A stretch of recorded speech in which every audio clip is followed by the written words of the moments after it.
Esse é Jesus de Nazaré. Então, o inimigo vai usar muitos meios para tentar tirar a fé de Jesus do seu coração. Mas você deve se lembrar do que ele fez com você. Lembrar de como você era e como você é hoje. Lembrar de quem você foi e quem você é. Onde você estava e onde você está hoje. Foca no que Jesus fez com você. Lembre que no passado o pessoal te passava para trás, era só vida sofrida, eram abusos, e agora você está livre.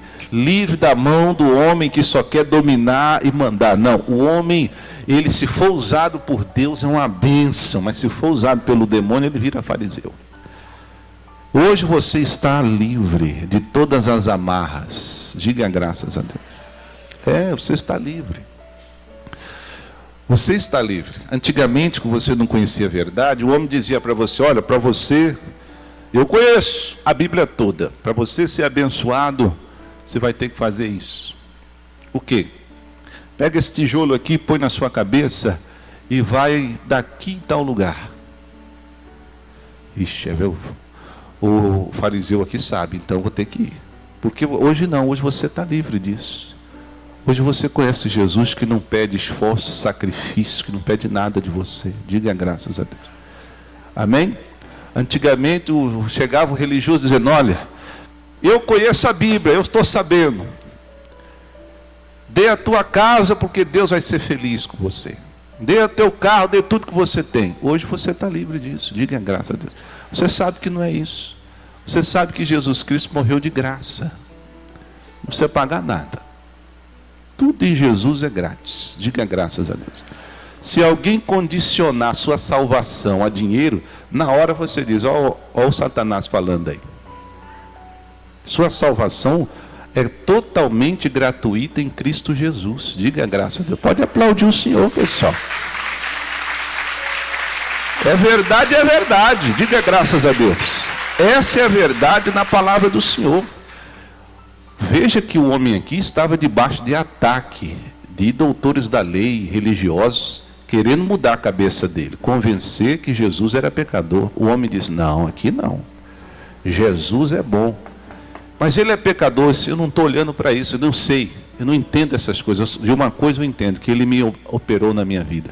Então, fique com o que Jesus deixou de sinal em você. E deixou coisa boa. Fique com isso. Aquilo que os homens tentam acrescentar de Jesus, está tudo errado. O que Jesus é está aqui na palavra de Deus. E a Bíblia diz que Jesus nunca pecou, nele não havia pecado e ele não conheceu pecado. Jesus nunca pecou por fora e nem por dentro e nem nunca conheceu o pecado. Está escrito. Então hoje eu posso confiar totalmente nesse Deus perfeito que tem me chamado para uma vida de fé. Amém? E aí você vai ler que esse homem, ele travou uma guerra com esses religiosos. Travou uma batalha. E no final, o que aconteceu? Expulsaram o homem da sinagoga. Expulsaram o homem. Então, sai daqui. Isso foi uma libertação para ele. Viver ali dentro era vida, pessoal. Sim ou não? Viver naquela atmosfera pesada de fariseus, roubando a sua paz. Isso é vida? Então ele saindo, foi expulso da sinagoga. Foi uma libertação para ele. Tem muita gente que não entende que às vezes Deus quer libertar você de prisão religiosa, da mão de fariseu. Sinta-se livre. Jesus é liberdade. Diga graças a Deus. Expulsaram ele da sinagoga. Então some daqui. Ele falou: eu vou. E aí o que aconteceu em seguida? Aconteceu que Jesus foi buscá-lo. E ele teve um maravilhoso encontro com Jesus. Ele recebeu um milagre. E depois ele recebeu a sua salvação. Porque ele creu que Jesus era o Cristo. Está vendo? É uma cadeia de coisas boas que começa a acontecer na sua vida. Se você ficar firme e não aceitar a mentira dos fariseus, não deixar que a mentira entre no seu coração, Jesus vai começar um novo tempo na sua vida, onde coisas cada vez maiores você encontrará. Isso é vida, é descobrir as verdades escondidas. Vamos ler rapidamente aqui para você ver como foi o fim da história. Versículo 26. E tornaram a dizer-te: que te fez ele? Como te abriu os olhos? Já terceira vez que perguntaram para ele. Respondeu-lhes: já vos disse e não ouvistes? Para que quereis tornar a ouvir? Quereis vós, porventura, fazer-vos também seus discípulos? E o injuriaram, dizendo: discípulo dele sejas tu, nós, porém, somos discípulos de quem? Moisés. Olha para mim, ó. Os fariseus disseram: discípulo de Jesus seja você. Nós aqui somos discípulos de Moisés. E aí? Moisés está na Bíblia, Abraão está na Bíblia, Elias está na Bíblia, mas a pergunta é: tu é discípulo de quem? Hã? Está fraco. Na Bíblia tem José, na Bíblia tem Davi, na Bíblia tem Sansão, mas discípulo, nós temos que ser discípulo de quem, igreja? É de Jesus, pessoal. Pode aplaudir o Senhor. Cuidado com esse negócio de fazer de Moisés o Messias.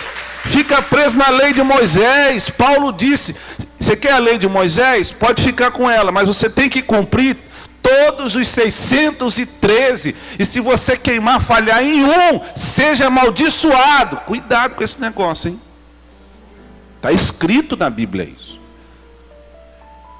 Fica com Jesus que a vida é mais tranquila, não tem peso. Você está na graça, não está na lei. A graça é o favor imerecido, é o novo tempo com Deus. Amém? Moisés está na Bíblia para nos apontar para Cristo. Foi o próprio Senhor Jesus que falou. Moisés veio para cumprir um propósito para Deus. E nós não somos judeus.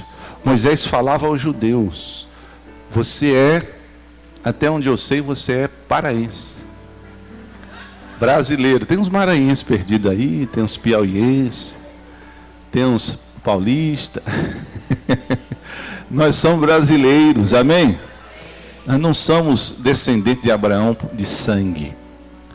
Nós somos descendentes de Abraão pela fé. E só podemos alcançar isso pela fé por causa de quem? De Jesus. Está escrito: maldito todo aquele que for pendurado no madeiro. E Jesus Cristo foi pendurado no madeiro para que a bênção de Abraão chegasse até nós, os gentios. Gentio quer dizer todos que não são judeus. Então você não é judeu de carne e osso, de sangue, descendente de Abraão de sangue, mas você é descendente na fé por causa de Jesus. Então, se Jesus fez você receber a bênção, se não é Jesus, não chega a bênção até nós. Como é que eu vou ser discípulo de Abraão, discípulo de Moisés, se só Jesus me dá salvação? Então tem muita gente hoje assim, tem gente que pratica mais os ensinos de Abraão, os ensinos de Moisés, do que os ensinos de Cristo. Agora, o problema é que quem quiser ir para Moisés, vai ter que cumprir toda a lei. Nunca se esqueça disso, cuidado. Tem muita gente aí de uma linguagem rebuscada, metida a teólogo, estudioso, e aos poucos está colocando a lei debaixo do pano. Não, mas tem que guardar um sábadozinho também, a carninha de porco gostosa, aquela costelinha de porco gostosa que você não pode comer mais não, aquele camarãozinho bem passado que você tem que tirar, porque a lei de Moisés dizia para não comer. Aí de pouquinho vai tirando a graça do povo e vai colocando o povo de novo debaixo do jugo da lei.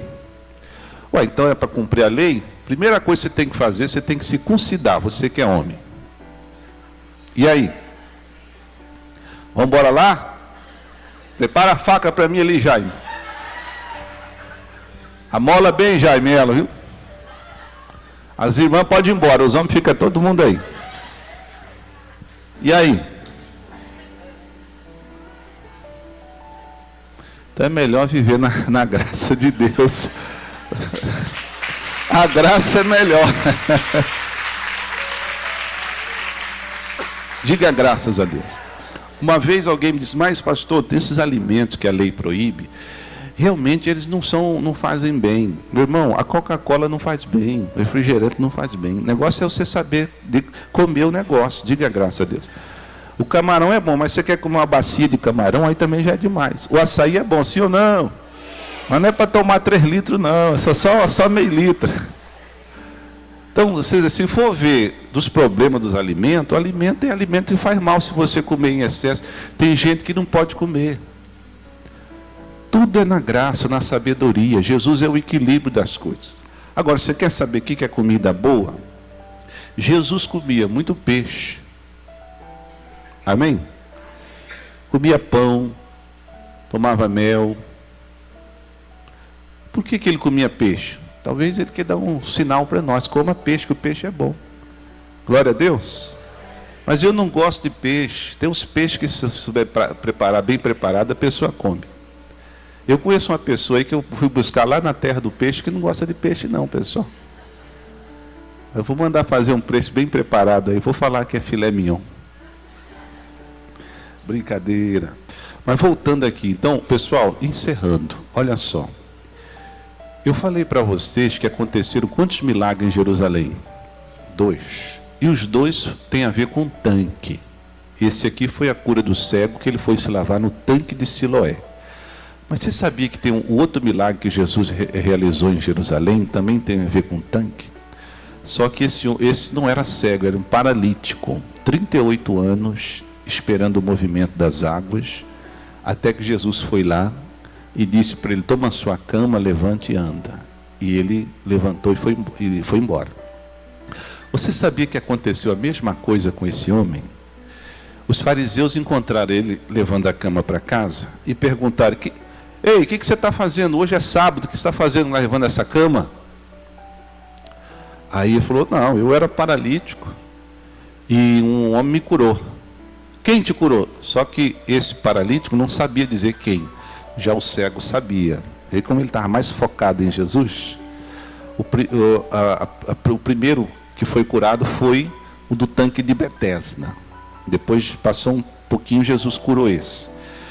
Veja, esse do tanque de Betesda, ele não sabia dizer quem tinha curado. Foi um homem, eu estava lá, prostrado, esse homem chegou e perguntou se eu queria ficar curado. Eu disse que sim, ele mandou levantar, eu levantei. Depois ele mandou pegar a cama e andar. Eu peguei e estou indo embora para casa. Mas quem fez isso? Eu não sei falar quem fez isso. Tem certeza? Tem, não sei falar quem. Realmente ele não prestou atenção. Você vê que tem muitas pessoas que até recebem um benefício de Jesus, mas não põe atenção nele, não dá importância para ele, né? Tem muita gente que é assim, recebe um milagre e nunca mais volta para agradecer, nunca mais volta para contar um testemunho, não vem mais pelo menos frequentar a obra de Deus. Tem gente assim que não está consciente de quem Jesus é. Jesus é qualquer homem. Esse do tanque de Betesda não sabia dizer. Vamos lá rapidamente para terminar, capítulo 5, João capítulo 5, o versículo é o versículo 9. Vamos ver o que aconteceu. Logo aquele homem ficou são e tomou a sua cama e partiu. E aquele dia era sábado. Então os judeus disseram àquele que tinha sido curado: é sábado, não te é lícito levar a cama. E ele respondeu-lhes: aquele que me curou, ele próprio disse: toma a tua cama e anda. Perguntaram-lhe, pois, quem é o homem que te curou? Que te disse: toma a tua cama e anda. E o que fora curado não sabia quem era, porque Jesus se havia retirado em razão de naquele lugar haver grande multidão. Depois Jesus encontrou-o no templo e disse-lhe: eis que já estás são, não peques mais, para que não te suceda alguma coisa pior. Então Jesus não falou isso para o outro que ele curou lá, o cego de nascença. Ele só falou isso para esse. Jesus então vai para o templo, lá está o homem, ouvindo os fariseus. Aí Jesus encontra ele e disse: olha, não peques mais, você já está curado, já está são. Não peques mais, para que não te suceda alguma coisa pior. Então aqui Jesus está mostrando a perfeição da lei. A lei é o seguinte: você tem que ser perfeito. Se você continuar com a mesma vida errada que você estava levando, você pode recair numa maldição pior. Situação pesada. Você está vendo como nós precisamos de Jesus como nosso Redentor? Em muitos pontos da lei que você não cumpre, sabe quem cumpriu por você? Jesus. A Bíblia diz que Jesus cumpriu toda a lei por quem? Por nós. Tem muita maldição que não chega porque Jesus cumpriu em seu lugar. Diga graças a Deus. Não tem como sair de Jesus. Jesus falou para ele: olha, se você continuar transgredindo a lei, você já está curado, está são, não peques mais, para que não te suceda alguma coisa pior. Agora preste atenção, você vai ver a diferença desse homem do outro. Olha, vamos fazer uma comparação dos dois. Aquele que nós lemos, defendeu Jesus, falou: olha, vocês é que são pecadores, o meu Jesus, esse Jesus é verdadeiro. Ele mostrou a natureza honesta de Cristo. E esse homem aqui que era paralítico, será que ele também lutou? Veja o versículo seguinte. E aquele homem foi e anunciou aos judeus que Jesus era o que o curara. Agora veja o versículo seguinte. E por essa causa os judeus perseguiram Jesus e procuravam matá-lo, porque fazia essas coisas no sábado. Então os judeus já tinham o ódio e raiva de Jesus e queriam tirar a vida de Jesus e matar o Senhor Jesus. Isso já era público. Lembra que os judeus tinham anunciado: quem confessasse ser ele o Cristo seria expulso? Então todos sabiam que não poderiam mais acreditar a Jesus os milagres e as curas. Mas perceba, esse homem foi curado por Jesus, encontra Jesus no templo, Jesus ainda dá mais uma palavra para ele, para ajudá-lo, e a primeira coisa que ele faz vai entregar Jesus aos fariseus. Ei, fariseus, ai, fariseus, foi aquele ali, ó, foi ele que me curou, foi ele. Ele sabia que os homens queriam matar Jesus. Você teria coragem de entregar uma pessoa que ajuda você, que cura você, que abençoa você? Você vê, olha a diferença desses dois.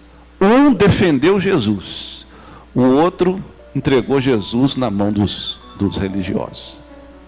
Então você vê, tem gente, pessoal, que é firme em Jesus, mas tem muitas pessoas que Jesus não tem significado para eles, apesar de terem sido abençoados. Você vê que situação triste. Que você seja sempre aquele firmado naquele que um dia visitou você, salvou você e vai levar você para o céu. Diga graças a Deus. Pode aplaudir o Senhor Jesus. Não deixa nada tirar essa fé do seu coração.